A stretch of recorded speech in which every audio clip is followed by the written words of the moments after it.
Assalamualaikum warahmatullahi wabarakatuh. Channel ini membahas tentang dimensi sejarah Indonesia.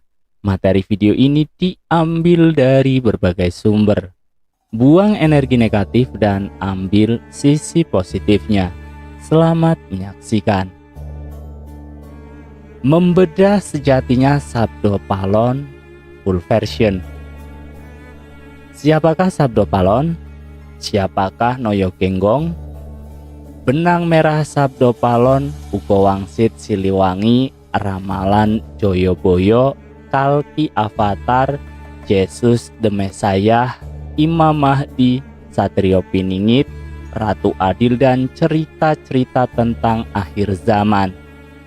Tafsir kebangkitan Sundalen Nusantara di Tanah Jawi sesuai Ugo Wangsit Siliwangi.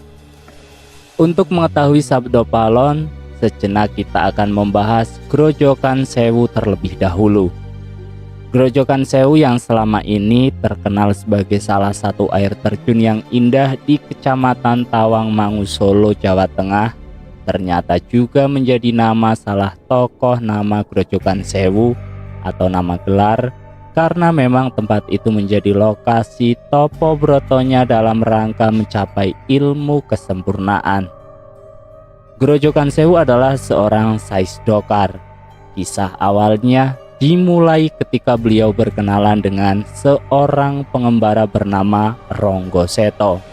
Ronggo Seto yang menumpangi dokarnya. Melihat pengembara itu menggunakan pakaian jubah dan sorban di kepala yang berbeda dengan adat Jawa, maka beliau bertanya kepada pengembara itu, "Dari mana Anda berasal?" Ronggo Seto tidak menjawab dari mana ia berasal, tetapi menjawab pertanyaan tersebut dengan, "Saya saudara kamu, karena semua manusia bersaudara, karena kita anak keturunan Adam." Mendengar jawaban tersebut, Grojogan Sewu tersentuh, karena orang yang baru dikenalnya menganggap saudara sekaligus penasaran dan kembali bertanya siapa Adam. Adam adalah nenek moyang saya, Anda dan semua manusia. Mendengar jawaban seperti itu, Grojogan Sewu semakin tertarik lebih jauh dan meminta Rangga Seta untuk bersedia mengajarkan ilmu pengetahuan kepadanya. Ronggo Seto balik bertanya kepada Grojogan Sewu, "Mengapa Anda ingin belajar?" "Karena saya ingin cerdas, ingin pandai," jawab Grojogan Sewu. Memang manusia harus pandai, harus mau berpikir, karena itulah perintah ilahi, tegas Ronggo Seto. Melihat niat belajar dan sikap yang ingin tahu dan memang melihat bakat kecerdasan dari Grojogan Sewu, maka Rangga Seta pun bersedia mengajarkan kepada Grojogan Sewu. Proses belajar pun dimulai dengan materi Aji Kalimosodo. Karena memang bakat kecerdasan dan niat yang bersungguh-sungguh, maka proses belajar Grojogan Sewu pun berjalan dengan cepat. Pada saat pelajaran ujian terakhir, Grojogan Sewu diperintahkan untuk semedi di suatu tempat oleh Ronggo Seto. Grojogan Sewu bertanya di manakah tempat semedi itu. Kemudian Ronggo Seto mengarahkan tangannya menunjuk ke suatu tempat, maka terlihatlah air terjun dari kejauhan. "Bersemedilah kamu di sana. Di balik air terjun itu ada goa, dan goa itulah tempatnya." Mendengar perintah dari Ronggo Seto, lalu Grojogan Sewu pun menyanggupinya. Perintah semedi ini sekaligus perpisahan antara Grojogan Sewu dengan Ronggo Seto. Pada saat itu Ronggo Seto mengatakan suatu saat kita akan bertemu lagi, dan beliau juga berpesan, "Jadilah insan yang bermanfaat dan tegakkanlah keadilan." Setelah perpisahan tersebut, Grojogan Sewu kembali menoleh ke arah di mana letak air terjun itu. Namun air terjun itu tidak terlihat, dan Grojogan Sewu pun akhirnya menelusuri ke arah yang tadi ditunjukkan oleh sang guru. Kisah proses pencarian lokasi semedi yang dilakukan oleh Grojogan Sewu ini sama halnya dengan Prabu Kian Santang ketika diperintahkan oleh Sayyidina Ali untuk mencari sebuah bukit yang akhirnya tiba di wilayah Bukit Godog Garut. Setelah semedi Grojogan Sewu selesai, maka paripurnalah Aji Kalimosodonya. Selain berguru kepada Ronggo Seto, Grojogan Sewu pun belajar kepada Semar Bodronoyo. Dan dari Semar Bodronoyo, inilah beliau diberikan cemeti Amarasul yang bentuknya seperti gagang tongkat, kurang lebih panjangnya 30 cm. Jika senjata ini digunakan, maka akan terlihat cahaya atau menyala seperti pedang maupun cemeti. Lalu siapakah Grojogan Sewu? Grojogan Sewu adalah pembimbing raja-raja Nusantara dan para wali. Karena beliau diberikan semacam wewenang atau manda dari Semar Badronoyo untuk mengajarkan hikmah dan ilmu kesempurnaan kepada para raja-raja dan para wali di Nusantara, bahkan sampai masa sekarang ini. Siapakah yang pernah belajar kepada beliau? Hampir semua raja-raja Nusantara dibimbing oleh beliau. Dan salah satunya adalah Raja Brawijaya yang menghilang atau moksa di puncak Gunung Lawu, dan Prabu Siliwangi Raja Pajajaran yang tilem ngahyang atau panafilah. Nah, dari sinilah tampak benang merah mengapa kisah Sabdo Palon dan Ugo Wangsit Siliwangi seperti pinang di belah dunia, ibarat kunci dengan gemboknya. Apa hubungannya kisah Grojogan Sewu dengan Sabdo Palon? Grojogan Sewu adalah Sabdo Palon juga Noyo Genggong. Grojogan Sewu adalah gelar seorang insan yang mampu mengajarkan ilmu, mengucurkan ilmu, laksana air yang mengucur. Grojogan Sewu adalah seorang yang mengucurkan ilmu atau orang berilmu, sehingga dia mendapatkan mandat atau wewenang untuk mendidik para raja Nusantara maupun para wali. Setiap ucapan Grojogan Sewu atau ketika dia mencurahkan ilmu para muridnya, ucapan Grojogan Sewu sama dengan sabdo. Lalu palonnya apa? Palon artinya filosofi atau mengandung hikmah yang dalam. Jadi pada saat Grojogan Sewu memberikan materi atau pengajaran atau segala ucapan atau sabdo yang mengandung hikmah yang amat dalam, para raja Nusantara maupun para wali menjulukinya ucapan Grojogan Sewu ini dengan Sabdo Palon. Ucapan yang keluar dari Grojogan Sewu adalah Sabdo Palon atau sabdo yang mengandung hikmah. Ucapan Grojogan Sewu sama dengan Sabdo Palon. Nah, sekarang tinggal Noyo Genggongnya. Setiap Grojogan Sewu mengeluarkan sabdo-sabdonya di hadapan raja-raja Nusantara itu dilantunkan seperti tembang atau syair yang merdu. Ada intonasinya dan diiringi oleh gerakan tubuh maupun tangannya, atau gaya mengajar multiple intelligence. Jadi nuansa pengajarannya itu enak didengar dan dilihat, sehingga mudah diingat dan dipahami. Jadi Noyo Genggong itu adalah gaya mengajarnya Grojogan Sewu ketika mengucapkan sabdanya seperti melantunkan tembang dan dengan diiringi gerakan anggota tubuh. Kurang lebih seperti gaya Konghucu ketika memberikan pengajaran. Jadi kurang lebih ringkasnya seperti ini. Grojogan Sewu adalah orang yang menguasai atau memiliki ilmu atau berpandangan luas, bijak, memiliki kunci ilmu dan mampu mencurahkan ilmu atau predikat guru besar atau Sayyidina Syekh atau Tuan Guru atau para hyang. Sabdo adalah ucapan atau sabda yang penuh hikmah dari Grojogan Sewu. Noyo Genggong adalah gaya mengajar Grojogan Sewu. Selain substansi materi yang disampaikan penuh hikmah, penyampaiannya pun enak didengar dan mudah dipahami, karena dikemas seperti tembang dan diiringi penguatan oleh gerakan-gerakan anggota tubuhnya. Jadi Sabdo Palon plus Noyo Genggong adalah Grojogan Sewu.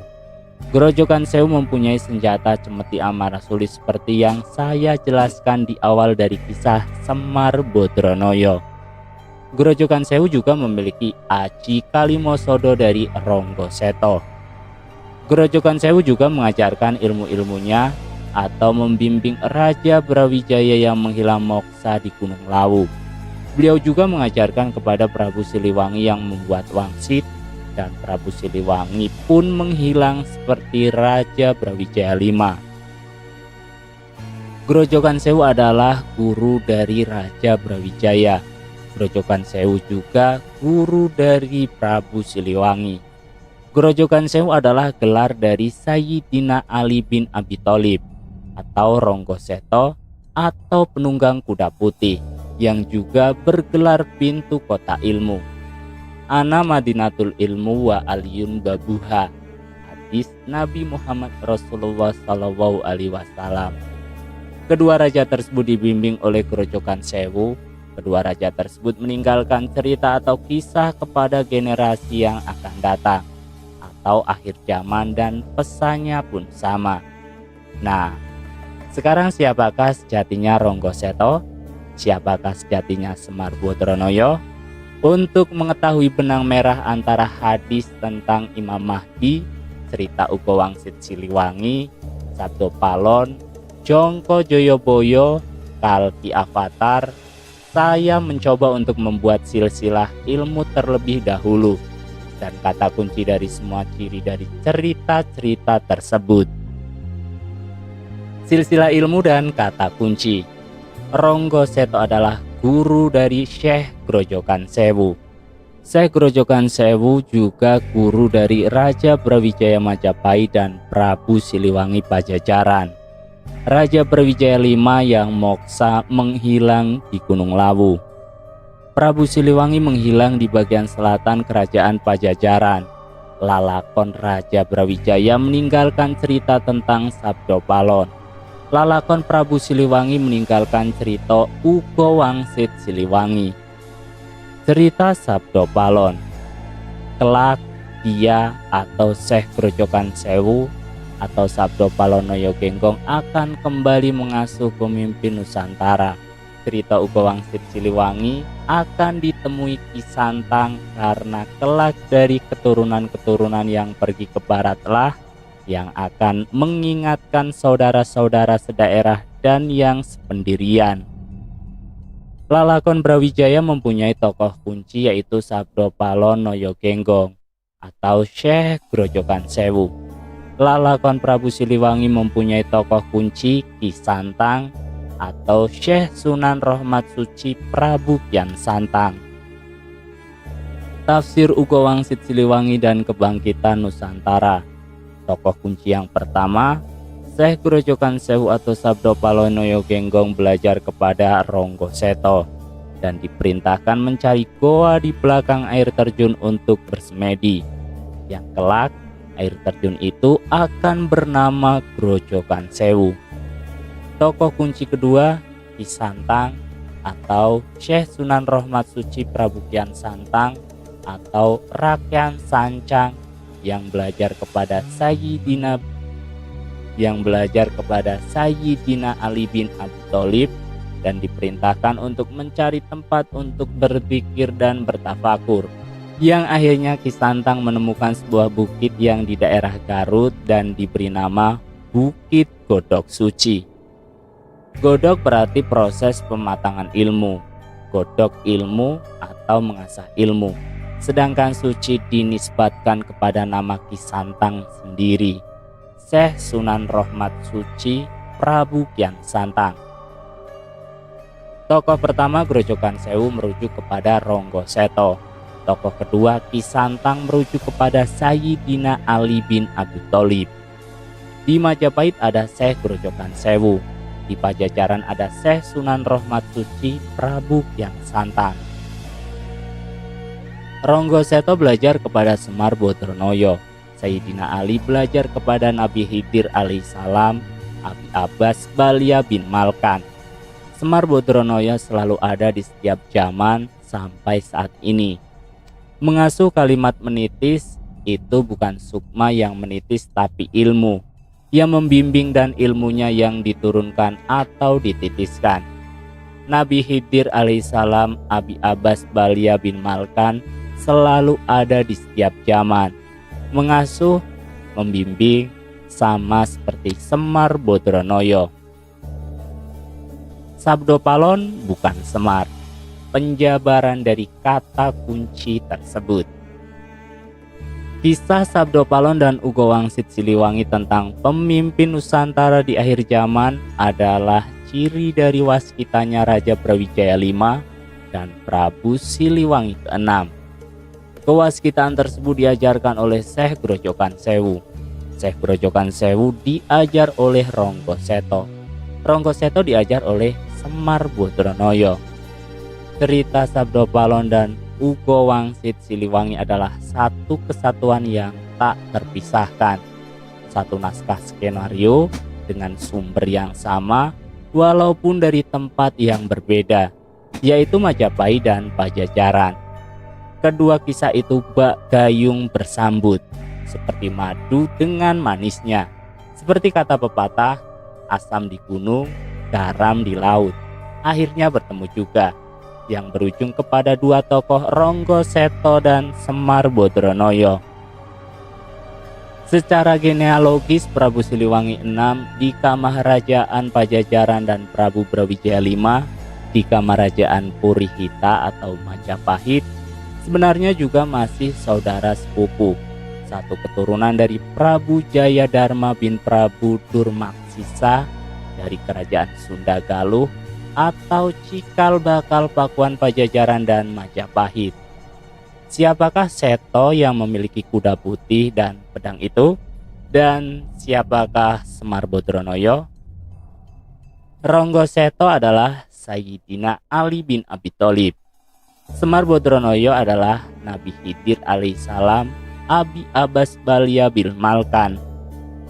Ronggo Seto yang mengajarkan kepada Syekh Grojogan Sewu sejatinya adalah Sayyidina Ali bin Abi Thalib. Mengapa Prabu Siliwangi memerintahkan para pengikutnya yang pergi ke barat untuk menemui Ki Santang, padahal konon katanya hilangnya Prabu Siliwangi karena terdesak oleh Ki Santang? Kenapa dikejar-kejar oleh Ki Santang, tapi malah memerintahkan para pengikutnya yang pergi ke barat untuk menemui Ki Santang? Tidak masuk akal, bukan? Menurut Ahmad Y. Samanto, cerita pemaksaan agama Islam oleh Kian Santang kepada bapaknya Prabu Siliwangi III atau Sri Baduga Maharaja atau Raden Pamanah Rasa adalah mitos yang sengaja diciptakan kolonial Belanda untuk kepentingan divide et impera-nya kepada bangsa Nusantara. Prabu Siliwangi memerintahkan kepada pengikutnya yang pergi ke arah barat untuk menemui Ki Santang seperti petikan Ugo berikut ini. Kalian yang di sebelah barat, carilah oleh kalian Ki Santang. Sebab nanti keturunan kalian yang akan mengingatkan saudara kalian dan orang lain. Ke saudara sedaerah, ke saudara yang datang sependirian dan semua yang baik hatinya. Prabu Siliwangi dibimbing oleh Syekh Grojogan Sewu atau Sabdopalon atau Noyo Genggong, dan Syekh Grojogan Sewu dididik oleh Ronggo Seto atau Sayyidina Ali. Tafsir Ugo Wangsit Siliwangi dan Kebangkitan Nusantara Prabu Kian Santang juga dididik oleh Sayyidina Ali bin Abi Thalib atau Ronggo Seto di tanah Arab. Prabu Siliwangi dan Prabu Kian Santang satu silsilah ilmu. Hanya bedanya Prabu Siliwangi belajar melalui Syekh Grojogan Sewu, sedangkan Prabu Kian Santang belajar langsung kepada Sayyidina Ali. Untuk itu mengapa Prabu Siliwangi memerintahkan kepada pengikutnya yang pergi ke barat untuk menemui Ki Santang? Kalau kata pepatah, sakuru sailmu ulah ngaganggu. Apalagi beliau punya hubungan anak dan ayah, mana mungkin berseteru. Sudah seilmu, sudah seguru, sekeluarga. Benarlah menurut Prabu Siliwangi dalam petikan Ugonya, suatu saat nanti turunan kita akan ada yang sadar, tapi sadar seperti terbangun dari mimpi. Dari yang hilang dulu, semakin banyak yang terbongkar. Ronggo Seto atau Sayyidina Ali 7 kali mengelilingi dunia.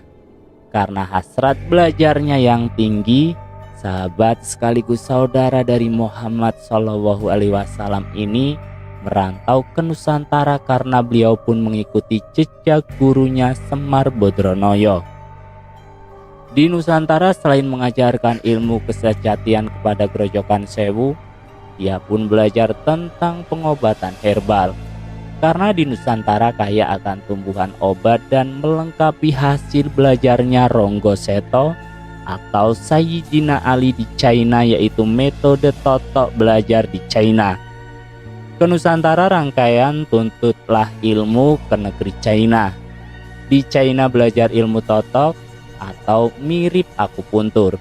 Di Nusantara belajar ramuan herbal. Bukankah ramalan agung abad 21 mengatakan nanti pengobatan akan kembali ke alam dan spiritual? Siapakah yang membawanya? Dialah budak Angon dan pemuda berjanggut yang diasuh oleh Syekh Grojogan Sewu atau Sabdo Palon atau Noyo Genggong dan Ki Santang atau Syekh Sunan Rohmat Suci Prabu Kian Santang. Dan di belakangnya didampingi oleh Ronggo Seto atau Sayyidina Ali bin Abi Thalib, pemilik kuda putih dan pedang Nabiullah Khidir alaihissalam Abi Abbas Balia bin Malkan atau gurunya para nabi. Budak Angon dan pemuda berjanggut adalah ujung dari semua kisah tentang akhir zaman di Nusantara ini. Ialah tokoh kembar di akhir zaman laksana Nabi Musa dan Nabi Harun. Siapakah yang mengajarkan Musa dan Harun? Nabiullah Khidir bukan? Hubungan Ugo Wangsit Siliwangi, kisah Sabdo Palon, avatar dan hadis Rasulullah Muhammad SAW. Budak Angon dan pemuda berjanggut menguasai 4 unsur, api, angin, air, dan tanah. Karena hakikatnya semua penciptaan itu berasal dari 4 unsur. Mengapa dia dapat menguasai 4 unsur itu? Karena ialah pancernya, menemukan sejatinya dirinya, atau sedulur papat limo pancer. Hakikatnya api adalah cahaya merah, angin adalah cahaya kuning, air adalah cahaya putih, tanah adalah cahaya hitam. Merah hakikatnya Sayyidina Abu Bakar, kuning adalah Sayyidina Umar, putih adalah Sayyidina Utsman, dan hitam adalah Sayyidina Ali. Hadis tentang akhir zaman menuju kebangkitan Indonesia. Sabda Nabi SAW akan datang dari sulbi ini atau Sayyidina Ali bin Abi Thalib, seorang pemuda yang akan memenuhi bumi ini dengan keadilan. Maka apabila kamu meyakini yang demikian itu, hendaklah kamu turut menyertai pemuda dari Bani Tamim itu.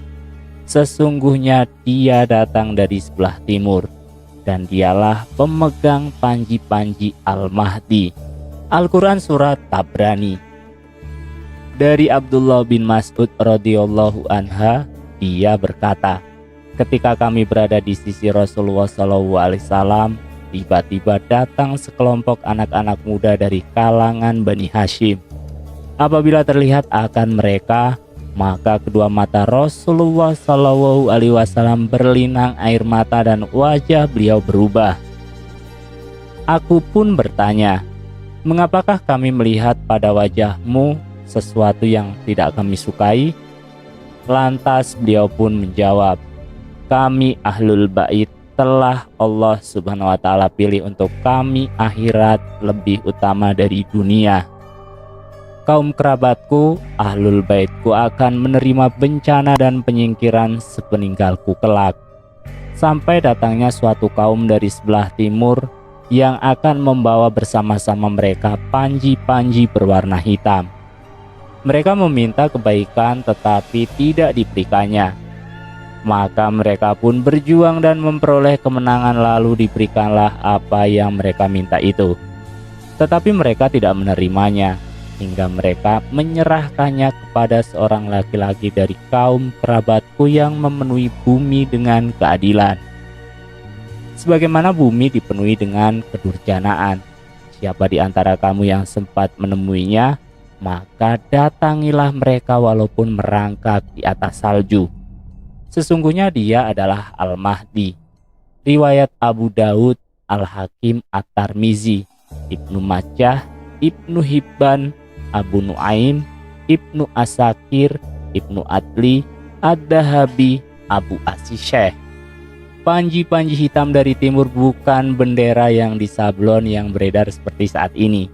Panji hitam itu menjelaskan satu kaum yang belajar kepada Sayyidina Ali bin Abi Thalib, yang disebarkan oleh budak Angon dan pemuda berjanggut. Karena hakikat warna hitam adalah Sayyidina Ali. Hitam juga hakikat bumi.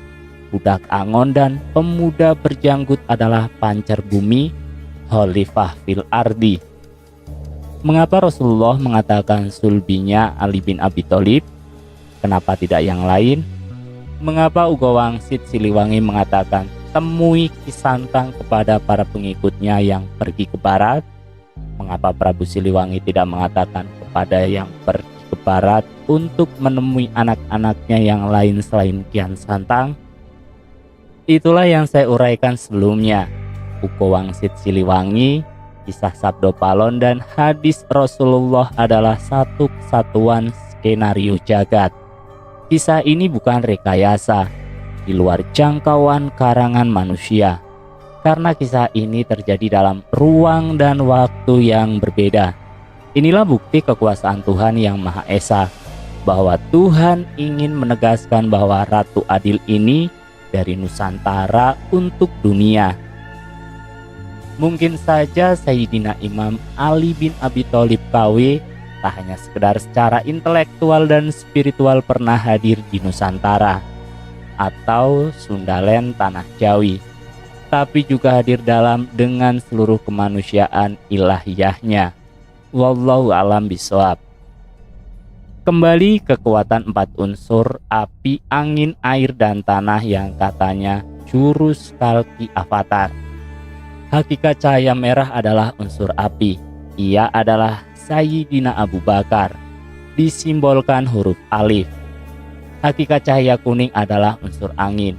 Ia adalah Sayyidina Umar, disimbolkan dengan huruf lam awal. Hakikat cahaya putih adalah unsur air. Ia adalah Sayyidina Utsman. Ia disimbolkan dengan huruf lam akhir. Hakikat cahaya hitam adalah unsur tanah.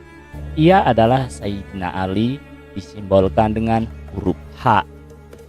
Dari mana asal dari cahaya 4 rupa itu? Dari johar awal inilah bibit semua ciptaan atau materi termasuk ruang dan waktu. Tasjid yang menjadi pancernya, yang menguasai budak Angon dan pemuda berjanggut kepada 4 unsur tadi karena beliau sudah menemukan tasjid Muhammad atau sejatining sahadat di dalam dirinya.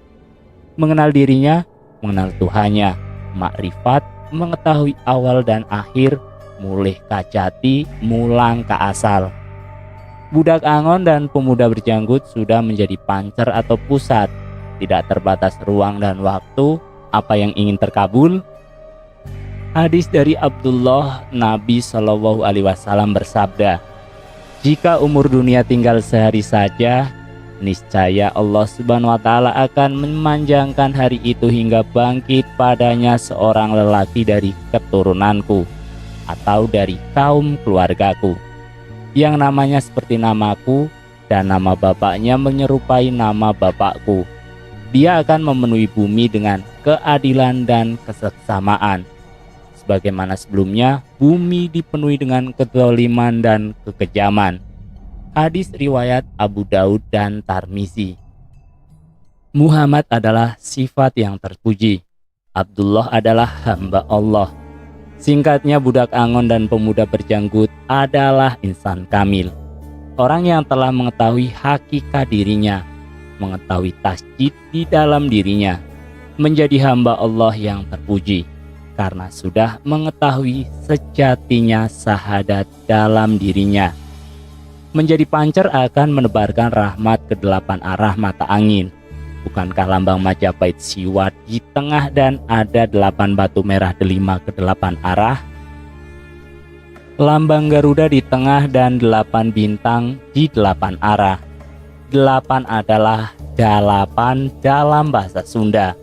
Berdasarkan filosofi aksara Jawa, da adalah dumadining zat kang tanpa winangenan atau menerima hidup apa adanya. La adalah lir handoyo pas panjati, mengalirkan hidup semata pada tuntunan ilahi. Pa adalah papan kang tanpa kiblat, hakikat Allah yang ada di segala arah. Na adalah nur candra, gaib candra, warsitaning candra, atau pengharapan manusia hanya selalu kesinar atau cahaya ilahi. Da berjumlah 6, la 10, pa 11, dan na berjumlah 2. Dalam urutan aksara Jawa, silahkan dijumlah sendiri. Mustika merah delima sama dengan maraha dalama. Ma madep mantep manembah maring ilahi, atau mantap dalam menyembah ilahi. Ra rasa ningsun handalusi, atau rasa cinta sejati muncul dari cinta kasih nurani. Ha hana hurip wening suci, adanya hidup adalah kehendak dari yang maha suci. Da dumatining zat kang tanpa winangenan, atau menerima hidup apa adanya. La adalah lir handoyo pas panjati, mengalirkan hidup semata pada tuntunan ilahi. Ma madep mantep manembah maring ilahi, atau mantap dalam menyembah ilahi. Ma adalah 16, ra 4, H1, da 6, la 10, ma sama dengan 16. Itu dalam urutan aksara Jawa. Dan silahkan dijumlah. 8 atau dalapana sama dengan 2. Merah delima atau maraha dalama adalah 8. 2 simbol zat dan sifat, 8 malaikat penjaga ars. Dalam Al-Quran angka 8 merupakan jumlah malaikat force yang menjunjung ars atau kursi singgasana, mengatur keseimbangan arsy yang bermakna power and authority dominion, baik sebelum maupun saat kiamat. Dan malaikat-malaikat berada di penjuru-penjuru langit. Dan pada hari itu 8 orang malaikat menjunjung arsy Tuhanmu di atas kepala mereka. Al-Quran Surat Al-Haqqah ayat 69. 8 merah delima dalam lambang Majapahit adalah menceritakan bahwa gambar Siwa adalah lambang pancer dalam diri manusia, sama seperti lambang bintang dalam dada Garuda Pancasila. Dalam konsep Sunda adalah ingsun yang menguasai 4 unsur tadi. Merah delima di segala penjuru adalah kemanapun kamu menghadap harus mantap dalam menyembah ilahi, atau madep mantep manembah maring ilahi. Pesan tersirat lambang 8 merah delima di mana gambar Siwa sebagai pusatnya menandakan mengenal Tuhan, bisa perjalanan ke dalam atau perjalanan keluar. Dan kepunyaan Allah lah timur dan barat, maka kemanapun kamu menghadap, disitulah wajah Allah. Sesungguhnya Allah maha luas, rahmatnya lagi maha mengetahui. Kemanapun kita melihat, disitulah ada Tuhan, ada zat dan sifatnya. Kemanapun kita melihat, di situ ada arsinya, ada singgasananya. Barang siapa manusia yang mengenal dirinya, dia akan mengenal Tuhannya, baik zatnya, sifatnya, asmanya, af'alnya, atau ciptaan atau perbuatannya, atau kuasanya. Budak angon dan pemuda berjanggut senyata sejatinya adalah aci kalimosodo, atau 2 kalimat syahadat, senjata yang dapat menghancurkan gunung, yang dapat mensejahterakan ke penjuru alam, yang dapat memuliakan manusia tanpa membeda-bedakan agama, ras, maupun golongan. 2 itu yang menjadikan dirinya dicintai semua orang, bahkan seluruh makhluk. Karena 2 itulah yang menjadikannya welas asih, yang dapat menyembuhkan berbagai penyakit baik zahir maupun batin. Dua adalah ketentuan, saling berpasangan, hukum penciptaan. Dua itulah yang diajarkan oleh Ronggo Seto atau Sayyidina Ali kepada Syekh Grojogan Sewu dan Prabu Kian Santang. Dua itulah yang diajarkan Semar Bodronoyo atau Nabi Khidir alaihissalam. Kalimat syahadat adalah kun fayakun, awal dan akhir alam semesta. Dibuka dengan syahadat, ditutup oleh syahadat, kalimat yang menjadikan. Itulah sejatinya Aji Kalimosodo, sakti mandraguna tanpa ajimat. Sabdanya sabda mukni atau saucap nyoto saciduh metu, atau apa yang diinginkan terkabul. Karena dari Aji Kalimosodo itu akan menjadi dua kembali, yaitu Rohman dan Rohim atau welas asih. Rahman dan Rahim itulah given dari Tuhannya. Manusia mendapatkan Rohman dan Rohim dari Tuhannya lah yang akan memimpin dunia ini dan mewarisinya. Sejatinya bukan budak angon dan pemuda berjanggut yang merubah dunia, tapi Tuhan yang Maha Esa lah yang menghendakinya. Tuhan yang Maha Esa lah yang telah memilih budak angon dan pemuda berjanggut yang memimpinnya. Ini adalah lelakon jagat. Tuhanlah Maha Sutradaranya. Perbedaan adalah ketentuan. Karena perbedaan itulah cerita menjadi menarik. Perbedaan bukan untuk bermusuhan. Perbedaan adalah untuk supaya manusia mengenal penciptanya. Karena kebenaran adalah Tuhan yang memilikinya. Jika di dalam cerita ini terdapat kutipan kitab suci, bukanlah untuk tendensius terhadap keyakinan tertentu, melainkan mencari kesamaan dari semua sejarah yang terekam di Nusantara ini. Jayalah selalu Indonesia, salam Bhinneka Tunggal Ika. Sekian, salam Rahayu. Wassalamualaikum warahmatullahi wabarakatuh.